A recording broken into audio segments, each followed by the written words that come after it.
திருவண்ணாமலை தேரடி வீதியில் மண்டை ஓடுகளுடன் பொதுமக்களை அச்சுறுத்தும் வகையில் அகோரி கார் 2 மணி நேரமாக நின்றிருந்ததால் பரபரப்பு ஏற்பட்டது. நம்பர் பிளேட் இருக்க வேண்டிய இடத்தில் அகோரி நாகசாது என்ற பெயர் பலகை இருந்ததால் காவல்துறையினர் அதிர்ச்சி அடைந்தனர். நினைத்தாலே முக்தி தரும் ஸ்தலமாக விளங்கக்கூடிய திருவண்ணாமலை அண்ணாமலையார் திருக்கோவிலுக்கு நாள்தோறும் ஆயிரக்கணக்கான பக்தர்கள் வருகை தருகின்றனர்.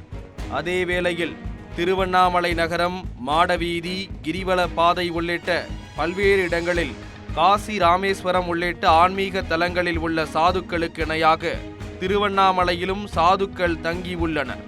கடந்த சில மாதங்களாகவே திருவண்ணாமலையில் பௌர்ணமி தினத்தன்று பல்வேறு மாநிலங்களில் இருந்து அகோரிகள் கிரிவலம் வருவது அதிகரித்துள்ளது. இந்த நிலையில் திருவண்ணாமலை தேரடி வீதியில் போக்குவரத்து அதிகம் நிறைந்த பகுதியில் பொதுமக்களை அச்சுறுத்தும் வகையில் மண்டை ஓடுகளுடன் கூடிய கார் நிறுத்தப்பட்டிருந்தது. போக்குவரத்து விதிமுறையை மீறும் வகையில் வாகன எண் இருக்கும் இடத்தில் அகோரி நாகசாது என்ற பெயர் பலகை இடம்பெற்றிருந்தது. இதனை கண்ட பொதுமக்கள் அச்சத்துடன் காரின் அருகில் சென்று காருக்குள் என்ன இருக்கிறது என்பதை தெரிந்து கொள்ள முயன்றனர். இதனிடையே கார் குறித்து காவல்துறையினருக்கும் தகவல் கொடுக்கப்பட்டது. அங்கு வந்த காவல்துறையினர் காரில் மண்டை ஓடுகள் இருந்ததுடன் பொதுமக்களை பயமுறுத்தும் வகையில் புகைப்படங்களும் இருந்ததை கண்டு அதிர்ச்சி அடைந்தனர்.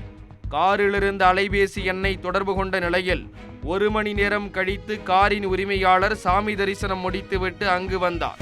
காரின் உரிமையாளர் கழுத்து நிறைய ருத்ராட்ச கொட்டையும் விபூதி பட்டையும் அடித்துக் கொண்டு அகோரியை போன்று இருந்தது அங்கிருந்தவர்களை அச்சத்தில் ஆழ்த்தியது.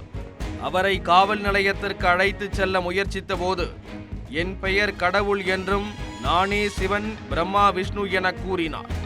மேலும் ஆடைகளை களைந்ததால் அவரை அவரது காருக்குள்ளேயே வைத்து காவல்துறையினர் விசாரணை மேற்கொண்டனர்.